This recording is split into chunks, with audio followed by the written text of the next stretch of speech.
चिन्छ गाइस हामी चाहिँ अब खोलाको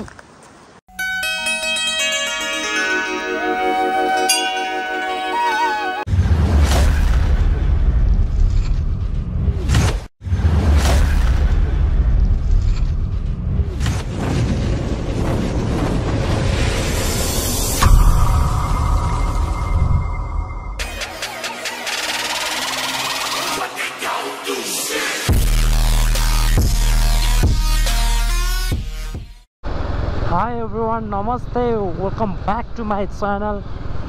So guys, हामी चाहिँ आज धादिङ जाँदैछौँ हैन। आज चाहिँ हामी धार्केको बाटो जाँदैछौँ। अलि सर्कट पनि छ र अनि हिँड्न पनि सजिलो छ त्यो बाटो चाहिँ। तपाईहरु कोही नयाँ हुनुहुन्छ भने पुरा भिडियो हेर्न सक्नुहुन्छ। म पुरै आज ठाउँ-ठाउँको चोक-चोकको पुरै त हाल्न सकिदैन। चोक-चोकको बाटो चाहिँ म जल्दी बोल अपडेट गराउने छु हजुरहरुको लागि। यति बेला चाहिँ हामी ठ्याक्कै स्वयम्भू आइपुगेका छौँ। स्वयम्भूमा चाहिँ देख्न सक्नुहुन्छ मान्छेहरूको यति भिड छ आज, किनकि आज बुद्ध जयन्ती भएर होला।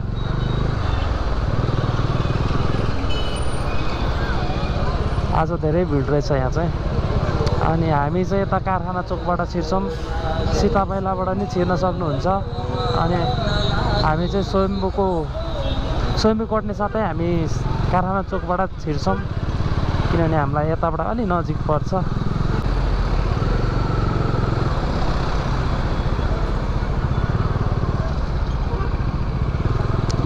हामी कारखाना चोकबाट छिरिसकेका छौँ। अनि तल सीतापाइलाबाट पनि छिर्न सक्नुहुन्छ। यहाँबाट छिर्दाखेरि र सीतापाइलाबाट छिरेर निस्किने चोक पनि देखाउनेछु म अहिले। हामी चाहिँ अहिले कारखाना चोक र अनि सीतापाइलाबाट छिर्ने चोक ठ्याक्कै माथिको चोक आइसकेका छौँ। लगभग हामी यता शरणपुरतिर जाने बाटोमा आइपुगिसकेका छौँ। देख्न सक्नुहुन्छ हजुरहरूले त्यो चाहिँ उताबाट जुन लेफ्ट साइड माहलपट्टि बाटो थियो त्यो चाहिँ सीतापाइलाबाट आउने चोक र हामी चाहिँ कारखाना चोकबाट आएका छौँ। यहाँबाट अलिकति माथि लागेपछि अर्को चोक आउँछ, व्हाइट गुम्बा जाने चोक। यो हो व्हाइट गुम्बा जाने चोक बाटो। माथिको बाटो व्हाइट गुम्बा जान्छ र यो तल्लो बाटो चाहिँ हामी धार्के निस्किन्छौँ है। बाटो राम्रो छ, काहीँ अलिकति अलिअलि ठाउँमा कुनै ठाउँमा बनाउन बाँकी छ र अहिले बाटो धेरै नै राम्रो भइसकेको छ। यहाँबाट अलि यता आइसके पछाडि एउटा पेट्रोल पम्प कटेर आएपछि फेरि एउटा हामीले चोक भेट्छौँ। यो चाहिँ देख्न सक्नुहुन्छ मास्तिर रामकोट कि के जाने बाटो समथिङ, एक्ज्याक्टली थाहा भएन मलाई। हामी चाहिँ यो ठुलो बाटो अलिकति हाइवे बाटो चाहिँ नछोडिकन जान्छौँ। यहाँबाट ओह्रालो उकालो फेरि पर एउटा चोक। अब यहाँनिर घर छ, ट्याक्क बाटो साँगुरो छ, देख्न सक्नुहुन्छ। यहाँबाट सिधा र अनि एउटा लेफ्ट साइड छ बाटो। लेफ्ट साइड नगइकन हामी चाहिँ सिधै अगाडि बढ्नुपर्ने हुन्छ। बाटो एकदमै आनन्दको छ, देख्न सक्नुहुन्छ। म जहिले यही बाटो हिँड्छु। अहिले नागढुङ्गाको बाटो नहिँडेको धेरै भयो। अहिले कस्तो भएको छ थाहा पनि छैन मलाई। पिच हुने तयारीमा थियो त्यो बेलादेखि म यो बाटो हिँडेको थिएँ। यता पनि कच्ची थियो, धेरै बाइक गाडीहरू हुँदैन थियो। अहिले चाहिँ अत्याधिकै बाइक गाडीहरू धेरै बढेको छ र पनि मलाई चाहिँ यही बाटो सजिलो लाग्छ। यहाँनिर एउटा बाटो छ, तपाईहरू कहीँ नगइकन सिधै हाइवे बाटो, एकदमै ठुलो बाटो छ, सर्लकै चिनिन्छ, डाउटै छैन। दायाँ बायाँ जानुपर्ने आवश्यकै देख्दिनँ म। सायद बाटो चिनिसकेपछि होला, नत्र भने गाह्रो हुन्छ। अलिकति कुनै सायद शाखाको बाटोहरू देखियो भने यो बाटो पो हो कि भनेर अलिकति कन्फ्युज चाहिँ हुनसक्छ होइन। मैले तपाईँहरूलाई पुरै भिडियोमा देखाइरहेको छु चोक-चोकको। यो हाइटमा आएपछि देख्न सक्नुहुन्छ यहाँनिर दुईटा बाटो छ। यहाँबाट हामी राइट लाग्नुपर्ने हुन्छ। यो चाहिँ स्विजरल्यान्ड पार्क जाने बाटो हो। यहाँनिर एउटा पसल खोलिसकेको रहेछ। चाहिँ हामी ओह्रालो लाग्नुपर्ने हुन्छ।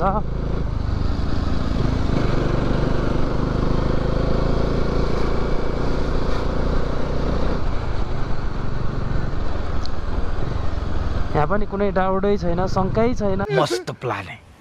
सरर हो बाटो त। यतापट्टि लेफ्ट साइड छ, अच्छा हमको सिखा रिया है। त्यहाँबाट पनि कता जान्छ त्यो बाटो एक्ज्याक्टली थाहा छैन।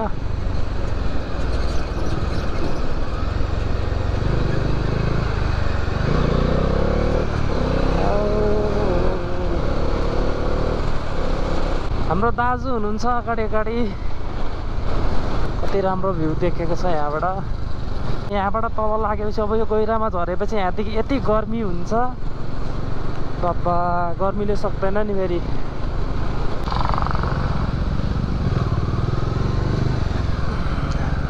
यहाँतिर चाहिँ बाटो यसरी मर्मत हुँदैछ।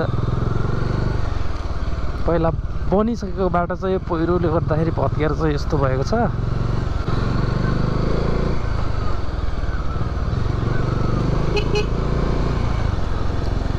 यहाँ पनि पिच हानिसकेछ। अस्ति भर्खरसम्म आउँदाखेरि लगभग 1 महिना अगाडि आउँदाखेरि यहाँ यति धेरै धुलो खाइएको थियो। अहिले चाहिँ यस्तो दामी पिच भएछ। क्रमशः रूपमा चाहिँ बाटो चाहिँ पुरै बनिरहेको अवस्था चाहिँ देख्न सक्नुहुन्छ। तपाईँहरूले त्यो पारिपट्टि पुरै काम भइरहेछ होइन। हामी चाहिँ जुन त्यो तल धुलो उडेको बाटो जानुपर्ने हुन्छ, माथिको बाटो चाहिँ जीवनपुर कि कता जान्छ, अनि हामी चाहिँ धार्के निस्किने बाटो चाहिँ तल्लो बाटो, माथिबाट पनि निस्किनलाई, तर धेरै पर पुग्नुपर्छ।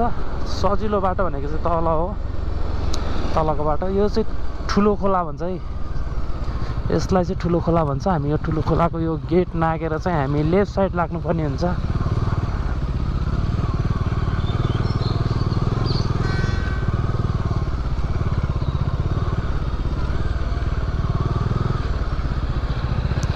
यहाँबाट तलतिर लाग्नुपर्ने हुन्छ।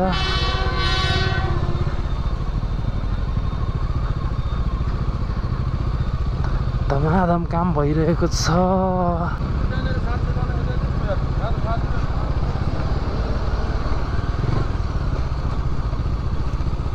धुलो कति धेरै हो नि त। मास्क लाउनु भएको छैन, मास्क लाउनु भएको छैन, मास्क लाउनु न, मसँग छ। अलिकति चाहिँ धुलो खानै पर्ने हुन्छ यहाँनिर चाहिँ। ल पहिला 2 ठाउँमा खाइन्थ्यो भने अहिले चाहिँ यो एक ठाउँमा हो। यहाँबाट तलतिर चाहिँ गइसकेको पछाडि चाहिँ लगभग कम्प्लिटै जस्तो भइसकेको छ बाटो। यहाँनिर चाहिँ अलिकति बन्न बाँकी छ। मलाई बबाल लाग्ने रोड चाहिँ यहाँनिरको बाटो चाहिँ यस्तो दामी लाग्छ। कटर्निङ छ। सो अस्ति अर्को भिडियोमा मैले ड्रोन पनि हानेको थिएँ, तर ड्रोनबाट हान्दाखेरि चाहिँ अलिकति टाढा लगेर हानेको छु मैले। अलि नजिकबाट हान्न पर्ने, अलिक टाढाबाट भएछ र अलिकति राम्रो देखिएको छैन। त्यही नै हो, कन्फ्युज हुने बाटो जति मैले माथि देखाइसकेको छु। यहाँबाट चाहिँ हामी ठ्याक्कै धार्के निस्किन्छौँ, धार्के बजार। म तपाईँहरूलाई धार्के बजार निस्किने बाटो पनि देखाउने छु। कस्तो ब्रेक गनाएको गाडीहरूको।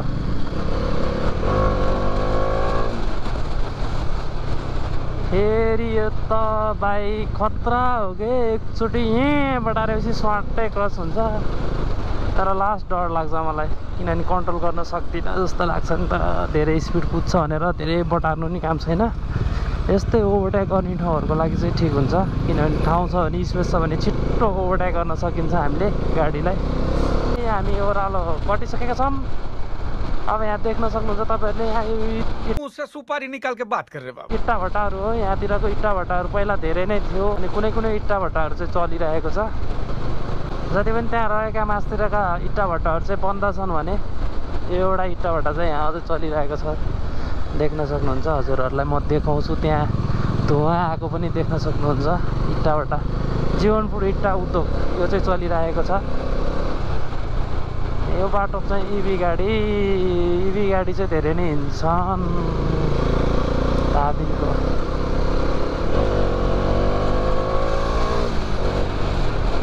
यस्तो हो नि त फेरि,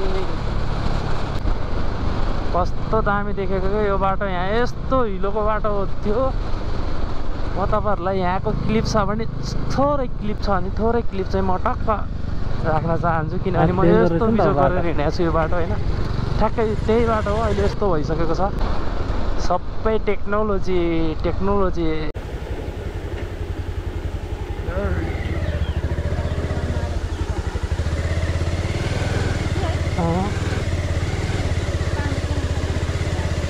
यो खेतको पानीले गर्दाखेरि हिलो बढी भएछ क्या यहाँनिर। यहाँ र त्यहाँनिर त्योभन्दा यतापट्टि यो साइडमा लास्ट डेन्जर त्यो पानी हिलो हाइट सक्दैन थियो हिँड्न। र पनि म यही बाटो आउँथेँ किनभने उताबाट पनि हिलो हिलो हुन्थ्यो, नागढुङ्गाको बाटो पनि, हाइवे पनि हिलो हिलो बाटो, अफरोड भइसकेको अवस्था थियो पुरै बाटो भत्किएर। अनि यो पनि अफरोड, त्यो नि अफरोड, यो नि अफरोड। अब त्यहाँ गाडीको धुलो धुवा हिलो खानुको सट्टा त बरु हिलो मात्रै खाएर पछारे पनि यही पछारिन्छ भनेर म यही बाटो हिँड्थेँ, हिलोमा पछारे पनि मतलब छैन भनेर। त्यो पारिपट्टि देख्न सक्नुहुन्छ सिमेन्ट कारखाना, यो चाहिँ टायल घरमा रहेको छ होइन। हामी ठ्याक्कै टायल घरको पारिपट्टि आइपुगिसकेका छौँ। अब यहाँबाट धार्के पुग्न हामीलाई धेरै टाइम लाग्दैन। यहाँनिरको बाटो यस्तो अगाडिपट्टि यहाँ गाडी हिँडेको छ, बाइक हिँडेको छ, देख्दैन थियो के यस्तो धुलो उड्थ्यो। यहाँनिरको यो कति ठुलो पहिरो थियो नि त, यहाँ त खाल्टो थियो, यहाँ बिचमा गाडी साइड लाउन पनि गाह्रो गाह्रो धाउ पर्थ्यो। यस्तो राम्रो भएको छ अहिले बाटो त। यहाँदेखि धार्के सुरु भयो, मतलब उता पनि धार्के नै हो, हामी धार्के नै कटेर आएको। त्यता चाहिँ पुरानो धार्के भन्छ, मेन धार्के मात्र चाहिँ यसलाई भन्छ। हामी यहाँबाट पुल तरिसकेका छौँ। अब हामी यहाँबाट हाइवे निस्किन्छौँ, अलिकति छ यहाँबाट हाइवे निस्किनलाई, बाटो ढेटे ढेटे छ। यहाँनिर चाहिँ अलिकति बन्नै बाँकी छ। हामी चाहिँ हाइवे निस्किसकेका छौँ होइन। आज चाहिँ हाम्रो करोडपतिको पसल चाहिँ बन्द रहेछ। उयो चोकको यो सटर चाहिँ हाम्रो साथीको मोबाइल पसल हो, अनि आज चाहिँ बन्द रहेछ, सायद खाना गएको होला।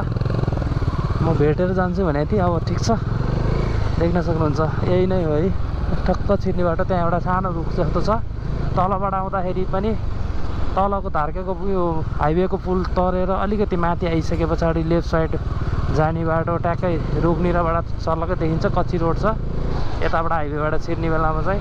किनभने तपाईँहरू कन्फ्युज हुनु होला, फेरि यस्तो कच्ची बाटो छ यो होइन होला भन्नु होला, अलिकति कच्ची छ, त्यहाँबाट पुल तरेपछि चाहिँ राम्रो छ बाटो।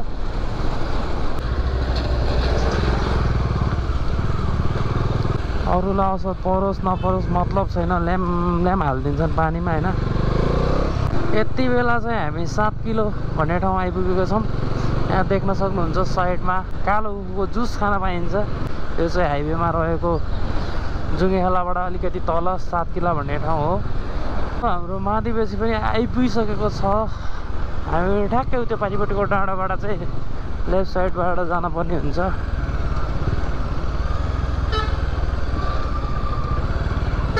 यहाँ पनि बनिसकेको छ है, बाटो चाहिँ राम्रो भइसकेको छ अहिले चाहिँ। जस बाटो बन्ने क्रम चाहिँ जारी नै छ। यस्तो छ है माधवेसी बजार, यस्तो छ। पहिला कस्तो थियो, पहिला साँगुरो थियो, यहाँदेखि परसम्म हेर्नु पऱ्यो भने देखिँदैन थियो, अहिले चाहिँ यस्तो खुल्ला भएको छ।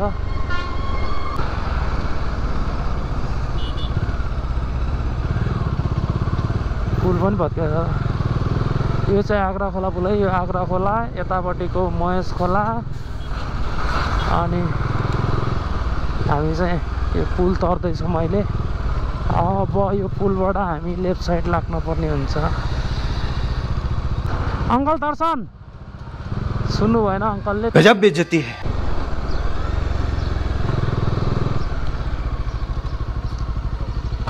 हो बाबु पानी ल्याऊ त 2टा जति।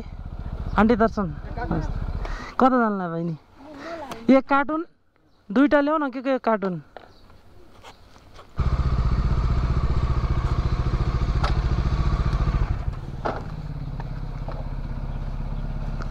यहीँनिर राख्दिनु त। ओहो ल जुङ्गा लगाएछ त छोरोले। ल ल यो सबैले बाँडेर खाने त्यहाँ है। यो पानी चाहिँ हाम्रो ल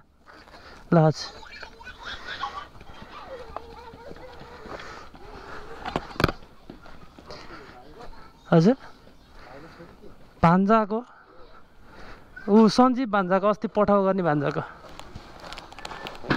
ओहो ल हामी यहाँ आइसकेका छौँ, घर आइपुगिसक्यौँ होइन। अनि यहाँ हाम्रो नातिनीले चाहिँ पुरा यो बोकेर दौडाइसकेको छ। अब यो चाहिँ कसले खाने हो? उसलाई दिउँ, यो बाख्रालाई दिउँ, बाख्रालाई दिउँ। कसलाई दिने त ल यो उ त्यहाँ आमालाई दियो अनि आमाले बाँडिदिनुहुन्छ ल हेलो गाइज भन्थ्यो ल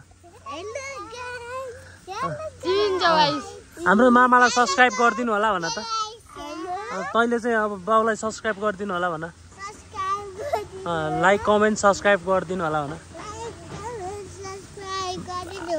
अच्छा सिखा रिया है आयुषले नि भन मामालाई भन आइस नमस्ते गर एउटा चाहिँ यता लुकिरहेछ देख्यो आइस नमस्ते गर्देऊ न आइस यता नमस्ते सबैलाई नमस्ते भन्देऊ सबैलाई नमस्ते भन्देऊ घरबाट निकाल्दिएको किन निकाल्दिएको त एउटा लड उठेर गयो मेरो कपाल कस्तो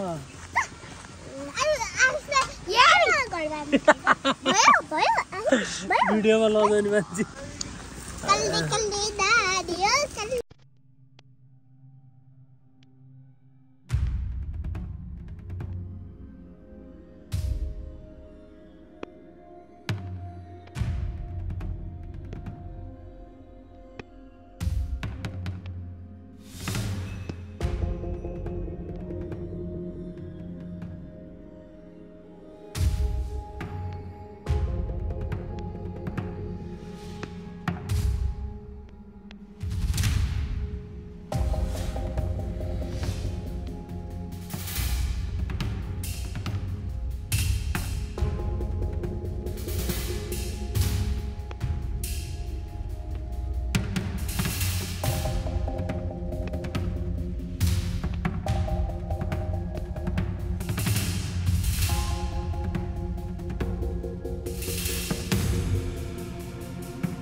खोलाको बगरतिर चाहिँ घुम्न आइरहेको छौँ हाम्रो आग्रा खोलाको मुनतिर बगर चाहिँ यस्तो खालको छ ढुङ्गामा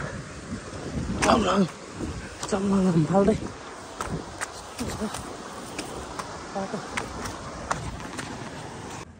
यो पाक्ने बेला भएको छैन यो खर्से त यो खर्से त यो पाक्ने बेला भएको छैन यो खर्से त पाकेपछि मिठो हुन्छ होइन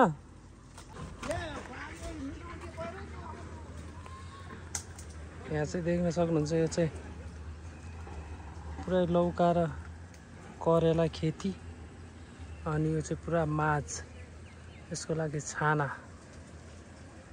अझै यता चाहिँ बुन्नै बाँकी रहेछ यस्तो खालको डोरी बुनिएको हुन्छ लडिन्छ क्या हो गलिसकेको छ क्या हो यो गलिसकेको जस्तो छ यो